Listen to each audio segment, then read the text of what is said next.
Oups, j'avais pas enlevé le son. Ah, sacrement, pas moyen de finir en paix ici. Hey, ma gang de piment! Y a encore un saucé qui s'en vient chier sur notre série! Une classe d'élite, mon cul. Hein? Vous êtes même pas une élite. Vous autres, vous êtes la classe D. D comme dans... débile. Trop fort, major pectoral! Ici, sur Reddit, ça dit que c'est juste du Death Note pour les pauvres. Pis de la propagande pour les incels. Hey, check-moi bien ma Christie de tête de mode de concierge. Petite pointe à Degrassi, pis t'insultes le Boyana Koji. Check-moi bien enfiler mes ballerines, pis te dévisser en dansant sur Soda Pop. Calme-toi, Caramel. Pis toi, mon bel étalon. Fais attention à ce que tu dis. Ayana Koji, il a peut-être l'air d'un pogo. Mais il a un cul de 200, pis il est tellement sigma que quand il respire, même le vent change de direction pour pas y manquer de respect. Oh, il est tellement inspirant. C'est gênant, mais c'est genre mon idole. Grâce à lui, je peux manipuler qui je veux quand je veux. Même mon psy. Je baisse sa femme. Ben, je vais arrêter là avant que ça devienne trop grivois. Quoique, quand Classroom of the Elite commence, c'est à se demander si on n'est pas tombé dans la mauvaise catégorie, mettons. C'est pas ce que tu pensais à Montana? Mais bref, je sais pas pour toi, mais moi quand j'ai choisi d'écouter Classroom of the Elite, c'était pas pour sa moyenne de circonférence de buste plus élevée, mettons. On m'avait vendu une série qui cite des philosophes à chaque épisode et qui se veut une critique de la société à travers son expérience de pensée qu'est le Kodo Ikuse, soit l'école faite pour l'élite de la société dans la série. Bref, une série qui voulait clairement avoir l'air intelligente, et c'est probablement ça qui explique pourquoi elle a réussi l'exploit d'avoir deux fandoms qui se détestent autant. D'un côté, on a les Ayana Koji est le plus fin stratège de l'histoire de la fiction, puis de l'autre, on a ben voyons donc, c'est juste Death Note si on l'avait acheté au Dollarama. Puis honnêtement, ben je comprends un peu les deux côtés. T'sais, c'est vrai que c'est pas la série la plus profonde philosophiquement que j'ai écoutée, mais je pense sincèrement que tous les commentaires que j'ai vus sur la série passent à côté de quelque chose de fondamental. Donc dans cette vidéo, je vais essayer de sortir des commentaires que j'ai vus sur la série jusqu'à maintenant et montrer pourquoi elle est en fait moins philosophique et profonde que ce que je pensais, tout en étant plus philosophique et profonde que ce qu'on lui donne comme crédit. Et avec un peu de chance, vous vous rendrez compte que vous vous êtes fait prendre comme vous venez juste de vous faire prendre, c'est-à-dire que j'espère vous donner le pas de recul nécessaire pour voir que derrière ce que vous pensiez, qui était rien de plus qu'un pauvre menton couillu, se cachait tout ce temps-là une vue à vous faire saigner du nez. Ok, donc si je vous ramène au tout début de la série, la question d'ouverture posée par Ayana Koji, notre cher protagoniste, c'est « Les humains sont-ils tous réellement égaux ?» Et c'est à mon sens la question à laquelle la série essaie de répondre à travers toutes les saisons jusqu'à maintenant, même si ça devient un peu plus flou à mesure que les saisons avancent. Et cette question tente d'être répondue en grosse partie à travers l'école secondaire qui, au premier abord, semble avoir compris comment mettre en place un environnement qui favorise l'égalité. Si elle avait une belle brochure, ça dirait quelque chose comme « Développer le potentiel de chaque élève », « Former les citoyens de demain », « Offrir un milieu stimulant ». Cette année, votre beau Kevin va apprendre à faire du chantage émotionnel pour acheter son diplôme. Bon, ok, il y aurait pas la dernière parce que ça c'est juste moi qui l'ai inventé puis que bon l'école pourrait pas vraiment s'en vanter, mais tu sais, elle essaie d'avoir l'air bien normal, mais on va voir que c'est pas si simple et si vous avez vu la série, ça devrait être assez évident aussi. Et là où on commence pour voir ça, ben c'est carrément avec ses règles. La première, en apparence assez banale, c'est que tout le monde commence avec 100 000 points. Fait que l'histoire est réglée, tout le monde est égal, tout le monde est heureux, on chante Kumbaya autour du feu, puis ben j'imagine qu'on se réveille avec un rang en moins parce qu'il a été revendu par ceux qui gèrent les points de leur classe comme s'il était à la tête du cartel de Pablo Escobar. En tout cas, ben, c'était peut-être une petite exagération, là, mais pour le commun des mortels, les points peuvent acheter à peu près n'importe quoi, puis l'école fournit les nécessités de base. Si tu peux te payer mieux, Mais la plupart des gens utilisent une partie du fonds reçu pour avoir un meilleur repas ou un café qui a pas de graines dans le fond ou des bobettes qui sont pas trouées. T'sais. Mettons, à 15 ans, là, s'il y a quelqu'un qui te passe une pile de cash, c'est sûr que tu flopes ça dans des frivoleries comme genre une console qui te propose de remaster Ocarina of Time.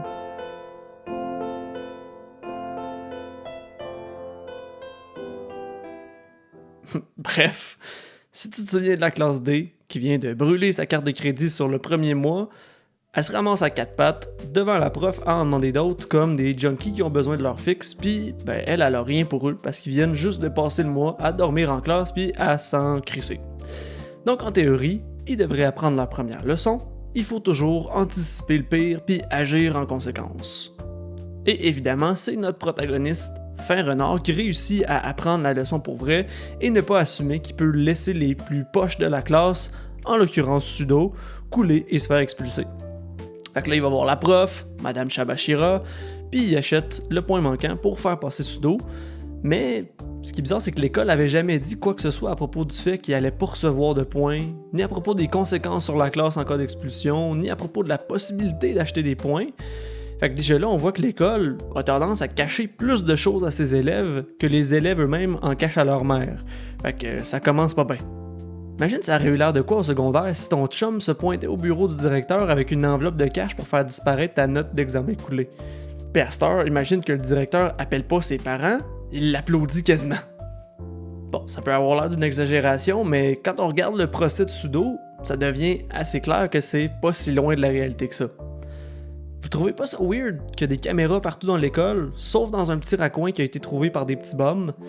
Encore plus weird, quand ces bums-là accusent Sudo de les avoir tabassés précisément à l'endroit où il n'y a pas de caméra, l'école fait quoi?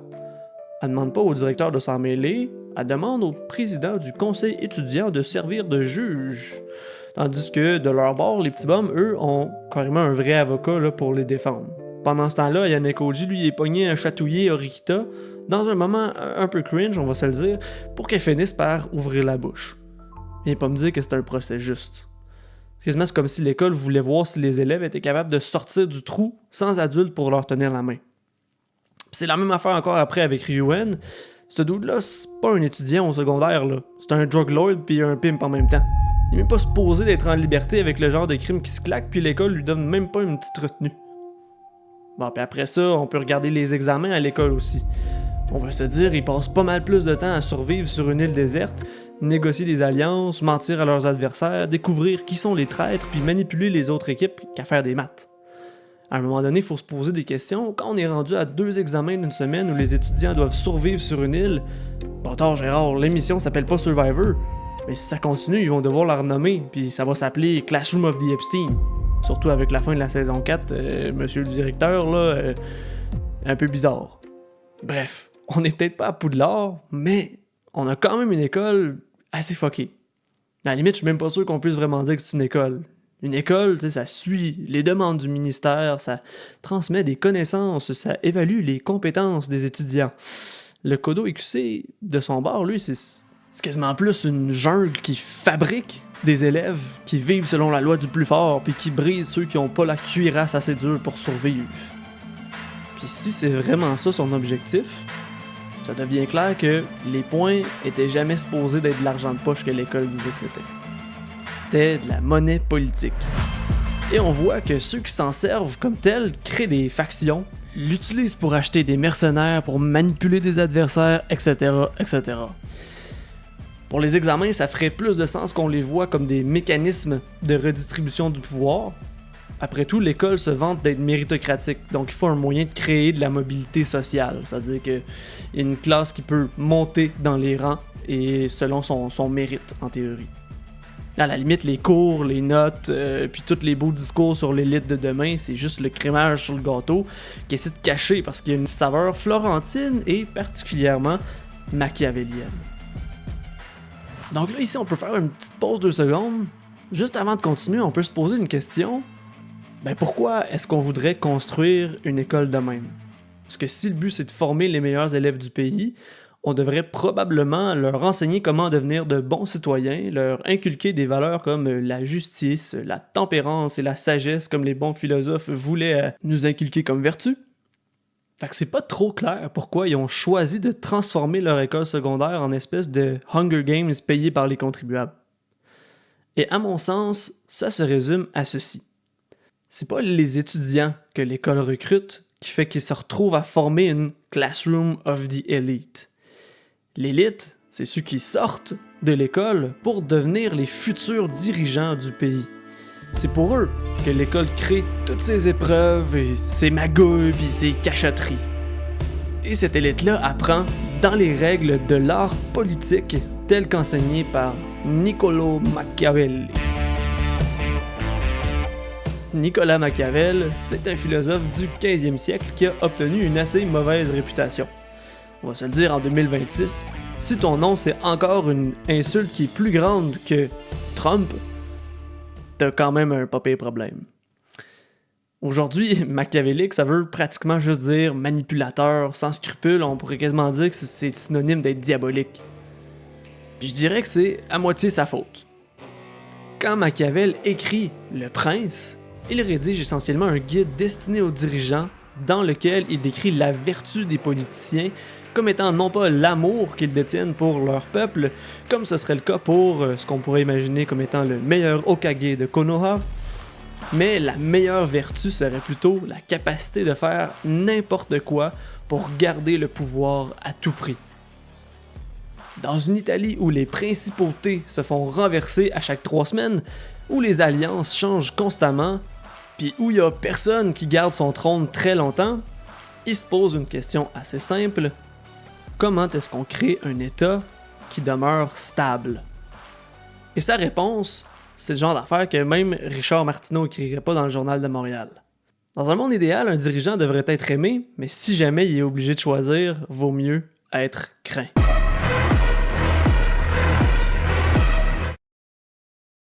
Je peux pas confirmer avec certitude que les auteurs se basent autant sur Machiavel que ce que je vais vous présenter, mais mettons que si c'est un hasard, c'est clair que c'est un hasard qui triche avec ChatGPT pour ses examens. Parce que la logique machiavélienne cadre parfaitement avec le fonctionnement de cette école-là. Elle cherche pas vraiment à récompenser les élèves gentils, elle récompense ceux qui comprennent comment fonctionne le rapport de force. C'est donc normal que les points soient surtout une façon d'acheter de la loyauté, que les examens soient rien de plus qu'une excuse pour redistribuer le pouvoir et que les relations humaines finissent par ressembler à des contrats.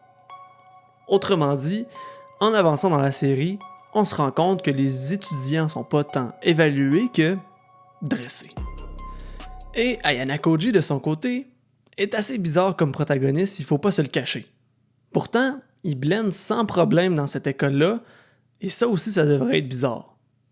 Je veux dire, le gars a la présence sociale d'un extincteur. Faudrait que le feu pogne dans la bâtisse pour le remarquer, puis encore. Il est awkward, invisible, puis il le fait volontairement. Il travaille plus fort qu'un athlète olympique pour réussir à être average, mais dans sa stratégie pour rester dans la game de l'école, ça marche. Fait que quand je vois du monde dire que c'est le plus grand stratège de la fiction, je comprends un peu le monde qui répond « Mais voyons, il fait rien dans le fond, là. » Mais faut dire que c'est au moins en partie ce qui fait qu'il est impressionnant. Pourquoi? Parce que ça veut dire que si l'école forme des élèves machiavéliens, lui, il est déjà l'élève machiavélien idéal. Dans Le Prince, Machiavel explique qu'un dirigeant peut pas juste être une bonne personne. S'il veut garder le pouvoir, il doit faire ce qu'il peut pour trouver des loopholes dans les lois, puis quand il y en a pas, des fois, il doit trouver d'autres moyens.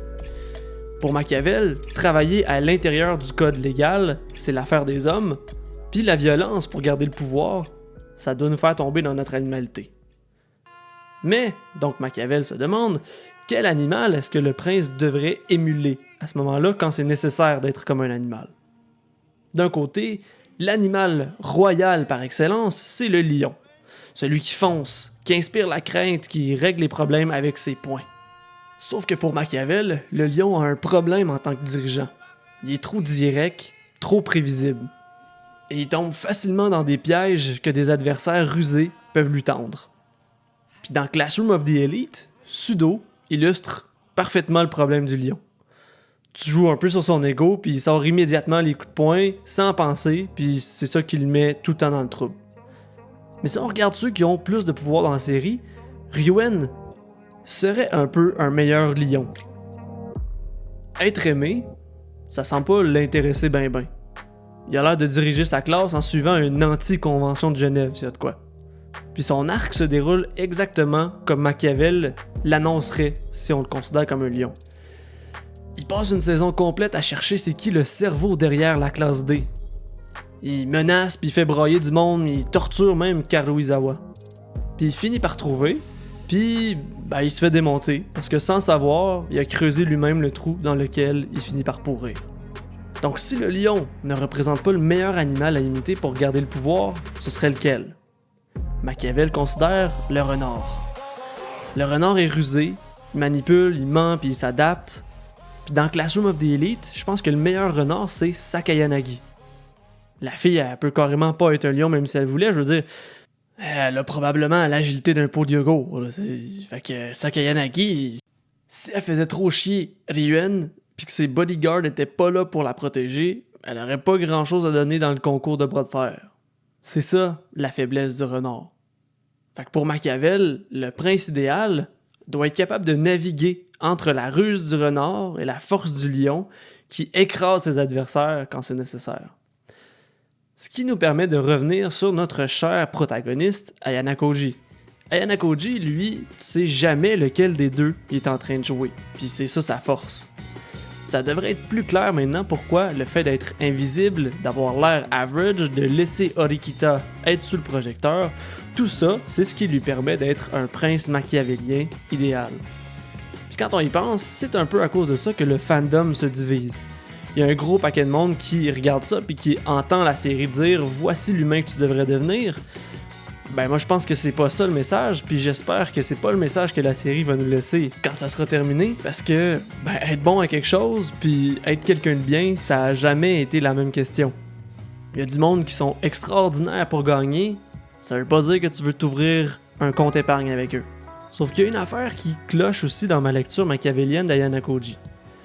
Le problème, c'est que normalement, le prince de Machiavel, il veut quelque chose. Il veut le pouvoir, il veut la gloire, il veut que sa principauté persiste. Toute la stratégie sert à ça. Mais c'est pas vraiment le cas d'Ayana Koji. Dans le fond, Ayana Koji, il veut quoi exactement? Il veut juste passer du temps en dehors de l'enfer dans lequel il a grandi. Machiavel, lui, parle d'un dirigeant qui choisit la cruauté quand les circonstances l'exigent, ce qui, dans un sens, le rend peut-être pire qu'un machiavélien. Parce qu'en théorie, le prince de Machiavel peut se tourner vers le mal quand il est nécessaire pour éviter le chaos qui suivrait s'il perdait le pouvoir. Mais Ayana Koji, j'ai même pas l'impression qu'il a appris qu'une autre façon d'être existait. Et pourtant, il a bel et bien des pions qui payent le prix dans son jeu, et celui qui est le plus flagrant dans la série, c'est Karuizawa. Fait que ceux qui ont vu la série, je vous apprends rien. Au secondaire, Karuizawa s'est fait intimider, puis pour survivre à ça, elle a trouvé comme tactique de se trouver un sauveur. Fait qu'en arrivant au Kodo UQC, elle se bâtit un personnage, celui de la fille populaire et sûre d'elle. Elle devient la blonde de Hirata, le gars le plus aimé de la classe, et il lui sert d'une espèce de gilet pare-balles avec un beau sourire. Mais Ayana Koji, lui, il passe à travers sa veste comme si c'était dans du beurre. On se rappelle qu'il a le charisme d'un grille-pain débranché, mais qu'en vrai, il a la capacité de te pousser à le pitcher dans l'eau de ton propre bain, comme s'il était Johan dans Monster. Et c'est essentiellement ce qu'il fait avec Karuizawa. Il utilise son passé, la seule chose au monde qui peut encore la démolir, puis il le dévoile discrètement à des filles qui s'empressent de s'en servir contre elle. Comme ça, elle l'attire dans un coin puis il la brise. Mais pourquoi est-ce qu'Ayana Koji fait ça? Parce qu'une Karuizawa brisée, c'est une Karuizawa qui va chercher un nouveau protecteur. Puis devine qui va s'arranger pour être là, direct au bon moment, notre cher héros, un peu psychopathe. Puis plus tard, quand Ryuen part à la chasse au cerveau de la classe D, il pèse sur le même piton, il amène Karuizawa dans un chantier abandonné, transformé en espèce de chambre froide, puis il la torture pour qu'elle crache un nom.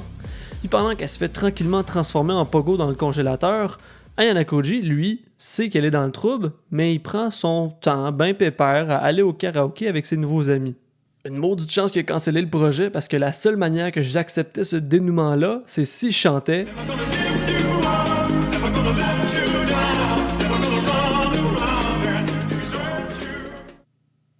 en broyant en petites boules. Anyways, c'est supposé d'être son moment super-héros full impressionnant, puis c'est ce moment-là que les shorts reprennent en mettant une musique épique, puis un « Ayana Koji a tellement d'aura » est décrit en caption. Mais en vrai, c'était à la limite cringe comme moment. C'est cool d'un côté parce que oui, il montre un côté de lui qu'on avait à peine vu à ce moment-là. Son côté John Wick, je vais tous vous tuer parce que vous vous en prenez à mon chien, c'est quand même étonnant parce qu'il y a rien dans sa shape qui est particulièrement impressionnant, mettons. Et pourtant, il démonte Ryuen et son gorille sans se forcer du tout. Puis la musique embarque, le héros sauve sa dame en détresse, il la prend dans ses bras, puis il lui jure qu'il va toujours être là pour la protéger. C'est legit mis en scène comme un moment romantique. Sauf que, imagine que c'était Ryuen qui avait fait exactement la même affaire. Il déterre le pire trauma d'une fille, il laisse quelqu'un rouvrir la plaie, puis il débarque pile assez tard pour devenir indispensable. Tout d'un coup, ça serait putain une histoire d'amour, là, hein? La musique, ce serait pas la trame du Titanic, là, ça serait plus celle de The Shining, mettons. Comme quoi, la seule différence entre une histoire d'amour et un film true crime, ben des fois c'est l'éclairage puis la tonne en arrière. Fait que tout ça pour dire que tu peux pas mettre la maison de ton voisin en feu puis sauter dans ton meilleur habit de pompier pour l'éteindre puis recevoir la médaille d'honneur pour geste héroïque. Donc moralement, ça me semble assez clair qu'Ayana Koji est pas supposé d'être un exemple à suivre. L'anime échoue un peu dans le travail de montrer un personnage qui est pas si glorieux, qui vit pas énormément d'émotions, à mon sens. Surtout dans la saison 4, là, je trouve qu'on bouscule les combats comme si c'était ça le but de l'émission au fond, puis on met une emphase sur Koenji, comme si on devait aspirer à devenir comme tous ces manipulateurs dotés de la force et de l'agilité de JSP. Mais lâche la gâchette du commentaire « Haha, donc l'émission est stupide !» On peut peut-être pas justifier moralement les actions de notre protagoniste, mais on peut essayer de le comprendre. Et pour ça, il faut revenir là où tout a commencé, la White Room. Ayana Koji a grandi dans la White Room, puis pas celle où tu te fais annoncer que t'es Bruce le Tout-Puissant, celle où tu ressors avec la face du clone à Jim Carrey. Dans le manga et le roman de Classroom of the Elite, on en sait quand même pas mal sur la White Room, mais dans l'anime c'est encore très sous-exploité. Mais étant donné que j'ai pas lu le manga, je vais rester collé à l'anime pour pas dire de niaiseries ni divulgacher ceux qui l'ont pas lu comme moi. Donc en gros, presque tout ce qu'on connaît sur la White Room nous vient de l'épisode 11 de la saison 3, l'épisode dans lequel Ayana Koji affronte Sakayanagi. On le voit comme un enfant dans un genre de laboratoire qui semble mettre à l'épreuve à peu près tout le monde pendant qu'Ayana Koji reste de marbre. On apprend que le but de la White Room serait de permettre de créer la méritocratie parfaite. C'est une expérience qui essaie de faire en sorte que tout le monde reçoive exactement le même conditionnement. Fait qu'en théorie, mettons, ça ferait en sorte que peu importe les gènes que tu as eus à la naissance, peu importe tes conditions initiales, une fois passé dans le blender de la White Room, tout le monde en ressortirait avec un niveau de génie incroyable et similaire. Donc en sortant dans le monde réel, si tout le monde finissait par passer par là, chacun aurait, en théorie encore une fois, exactement la même chance de réussir dans leur projet. Autrement dit, dans un monde comme ça, ceux qui réussissent, qui obtiennent de l'argent, de la notoriété, du pouvoir et etc., l'ont mérité. Sur papier, ça peut avoir l'air souhaitable. Mais c'est pas trop long qu'on comprend le prix à payer pour obtenir cette société idyllique. Et c'est le prix qu'Ayana Koji lui-même a payé pour avoir tous ses talents. C'est une éducation d'une rigueur tellement intense que les participants n'ont pas de temps dédié pour eux-mêmes. Et surtout, c'est un environnement vide de connexions humaines. Évidemment, Ayana Koji est capable d'avoir des relations, on voit qu'il comprend comment ça fonctionne. Par contre, il dit lui-même dans ses dialogues internes qu'il ne ressent rien. Et le père de Sakayanagi sert de messager pour la série, qui essaie de nous dire que d'être dans la White Room, c'est pas si hot que ça. Il dit tout simplement que si la White Room était implémentée à plus grande échelle, ça annoncerait quelque chose de terrible pour l'humanité. Ça annoncerait que tout le monde serait vidé de son humanité, comme Ayana Koji. Et Sakayanagi, la fille, essaie de le guider vers la vie qu'il cherche au final. Elle lui prend la main et lui dit que le contact humain permet la chaleur humaine et que c'est une bonne chose au final. Puis après ça, à la toute fin de la saison 3, quand Ayana Koji propose à Karuizawa de commencer à dater, on entend son dialogue intérieur qui, à première vue, semble incroyablement froid et manipulateur, mais il garde aussi un espoir. Il dit qu'il souhaite qu'en faisant son câlin à Karuizawa, il se trouve à avoir un sourire sur son visage. Évidemment, ça vient pas tout de suite, mais ça montre quand même que Ayana Koji lui-même souhaite dans un certain sens sortir de la condition dans laquelle la White Room l'a mis. Oui, il a voulu sortir de la White Room pour avoir enfin de la liberté, mais l'une des choses que j'ai l'impression qu'il s'avouait même pas à lui-même au début de la série, c'est qu'il est parti dans une quête. Une quête pour retrouver son humanité. Et au final, je pense que c'est vraiment vers là que la série veut nous amener. Premièrement, l'école, c'est le point de départ d'une expérience de pensée sur l'égalité dans les sociétés humaines. On nous propose une école qui exagère les traits qu'on devrait admirer chez les élites qui dirigent la société si on veut des gens qui gagnent dans des compétitions de tout genre.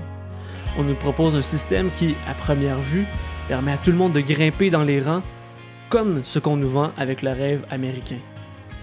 Mais ce dont on se vante pas, c'est que ceux qui réussissent dans un système comme ça sont ceux qui appliquent le mieux les techniques machiavéliennes pour obtenir et conserver le pouvoir. Et l'anime, en jouant avec les émotions des téléspectateurs pour nous faire apprécier le protagoniste Ayana Koji, on fait manquer la leçon principale de la série à au moins la moitié du fandom si c'est pas plus. Ayana Koji a grandi dans une version encore plus extrême que l'école déjà extrême, puis même s'il a l'air cool quand il pète la gueule à 4 gars en même temps, toute la série tourne autour de ce qu'il a perdu pour arriver à obtenir ses capacités, aussi incroyables soient-elles. Donc ce qui devrait nous rester, c'est pas les questions du genre est-ce que Sakayanagi est plus intelligente qu'Ayana Koji ou est-ce qu'Eiko Enji est plus fort qu'Ayana Koji. Ce qui devrait nous rester, c'est est-ce qu'on veut un système qui classe les individus selon leur mérite? Qu'est-ce que ça veut vraiment dire de gagner dans ce système-là? Puis qu'est-ce qu'on est prêt à sacrifier pour produire des gagnants? C'était Sagax. Si t'as apprécié la vidéo, n'hésite pas à t'abonner à la chaîne et à lâcher un like, ça aide vraiment la chaîne. Et l'été tire bientôt à sa fin, donc si tu retournes bientôt à l'école, je te souhaite que ce soit pas dans une white room, et je te souhaite encore moins que tu y deviennes le meilleur élève.